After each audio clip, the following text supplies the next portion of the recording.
हाथरस में सत्संग में मची भगदड़ को लेकर बड़ा खुलासा हुआ है। दरअसल भोले बाबा उर्फ नारायण साकार हरि दावा करते हैं कि उनके पास एक खास तरह का पानी है जिसे पीने से और उनके चरणों की धूल लगाने से सभी बीमारियां खत्म हो जाती है।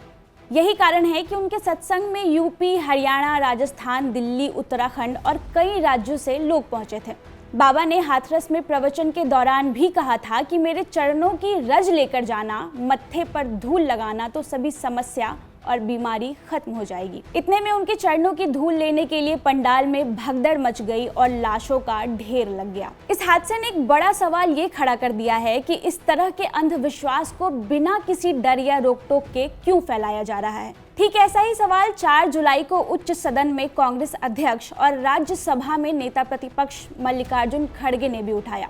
उन्होंने भीड़ भाड़ वाले कार्यक्रमों में लोगों की सुरक्षा के लिए कानून बनाने की मांग की है। उन्होंने सदन में कहा कि हाथरस के सत्संग में जैसा हादसा हुआ, ऐसे कार्यक्रमों में लोगों की सुरक्षा के लिए कोई कानून नहीं है। खड़गे आगे कहते हैं कि इस तरह की घटनाओं को रोकने के लिए जरूरी है कि कर्नाटक और महाराष्ट्र की तरह ही अंधश्रद्धा के खिलाफ कानून बनाया जाए, ताकि पैसों के लिए लोगों को लूटने वाले नकली लोगों पर पाबंदी लगाई जा सके।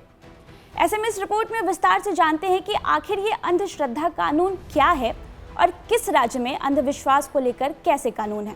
क्या है अंधश्रद्धा कानून? अंधश्रद्धा कानून को महाराष्ट्र में साल 2013 में लागू किया गया था। यह एक ऐसा कानून है जो अंधविश्वास और गलत धारणाओं पर आधारित अमानवीय और खतरनाक प्रथाओं को रोकने के लिए बनाया गया है। इस कानून में कुल 12 क्लॉज हैं जो अलग अलग अपराधों को आइडेंटिफाई करते हैं। इसी कानून में एक क्लॉज खुद को ईश्वर के समकक्ष मानने वाले और उनके पास अलौकिक शक्तियां होने का दावा करने वालों को भी दंड देने का प्रावधान है। अंधश्रद्धा कानून में कम से कम 6 महीने और ज्यादा से ज्यादा 7 सालों तक की जेल का प्रावधान है। इसके अलावा इसमें 5,000 से लेकर 50,000 तक का जुर्माना भी लगाया जा सकता है। ये अपराध गैर जमानती और संज्ञेय है। महाराष्ट्र के अलावा भी अलग अलग राज्यों में अलग अलग कानून हैं जिसमें अंधविश्वास फैलाने को अपराध माना गया है। उदाहरण के तौर पर बिहार को ही ले लीजिए। बिहार पहला राज्य है जिसने जादू टोना रोकने, एक महिला को डायन बताकर उस पर अत्याचार करने, उनका अपमान और महिलाओं की हत्या को रोकने को लेकर the prevention of which practice act 1999 कानून बनाया था।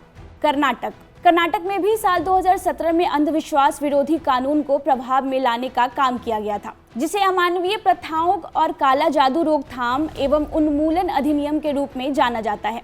यह अधिनियम धार्मिक अनुष्ठानों से जुड़ी अमानवीय प्रथाओं का व्यापक रूप से विरोध करता है। कर्नाटक, बिहार और महाराष्ट्र के अलावा छत्तीसगढ़, झारखंड, ओडिशा, राजस्थान और असम में भी डायन शिकार निवारण विधेयक कानून है। रिपोर्ट आपको कैसी लगी हमें कमेंट सेक्शन में जरूर बताएं और ऐसे ही अपडेट के लिए AP लाइव को सब्सक्राइब करें।